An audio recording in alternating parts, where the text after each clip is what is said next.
Bon allez, j'arrête mes âneries.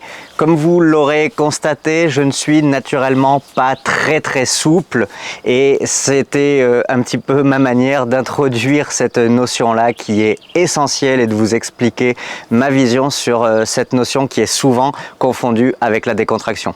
Alors la souplesse, c'est tout simplement une limite physique qui nous empêche d'aller plus loin dans l'étirement d'un angle articulaire. Un petit peu comme si je cherche à faire le grand écart. Forcément, à un moment donné, je ne suis pas capable de descendre plus bas et donc du coup, mon angle articulaire, là, les adducteurs s'attirent et ça fait mal. Donc c'est là où je vais commencer à manquer de souplesse pour aller encore plus bas. Donc finalement cette notion-là de souplesse est intimement liée à notre capacité à nous étirer d'un côté ou de l'autre lorsqu'on parle latéralement ou pour nos chevaux longitudinalement quand on leur demande par exemple d'étirer leur bout du nez vers l'avant et le bas.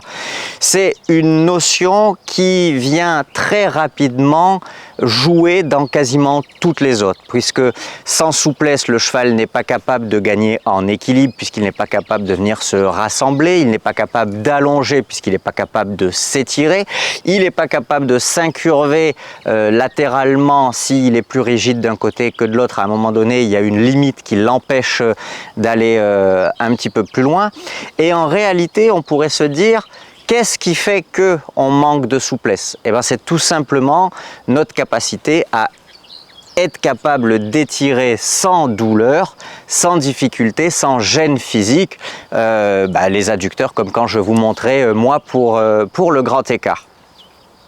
La plupart du temps, on confond la notion de souplesse et de décontraction, alors qu'en réalité, c'est à un moment donné, dans l'effort de souplesse, qu'intervient le manque de décontraction. C'est-à-dire que si je me mets à faire le grand écart, donc j'étire, jusque là tout va bien, je suis assez souple pour être comme ça sans difficulté. Si je cherche à aller encore un petit peu plus loin, là ça me fait mal et là je vais commencer à plus être très décontracté très longtemps.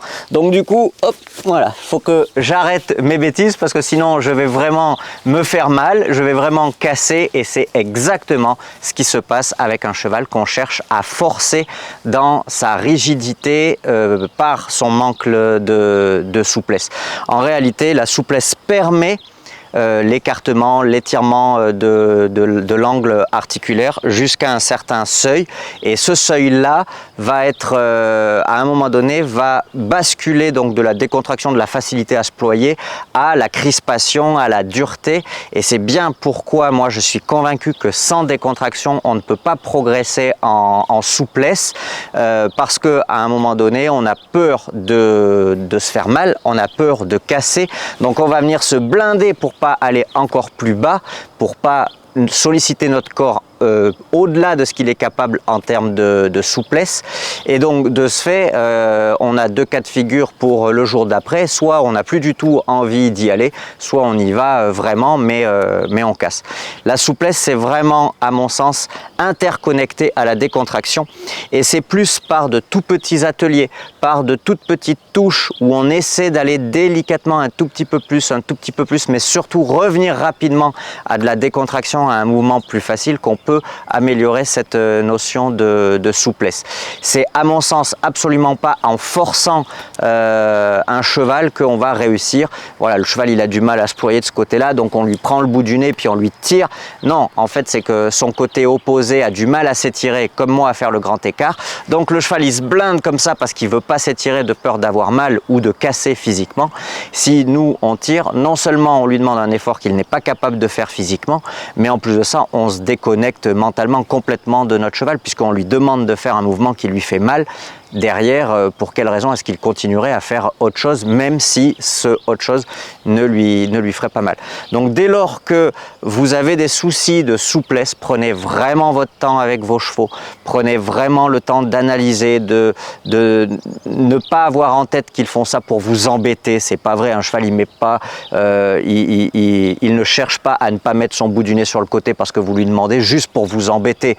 Non, s'il le fait pas c'est qu'il peut pas le faire, tout simplement.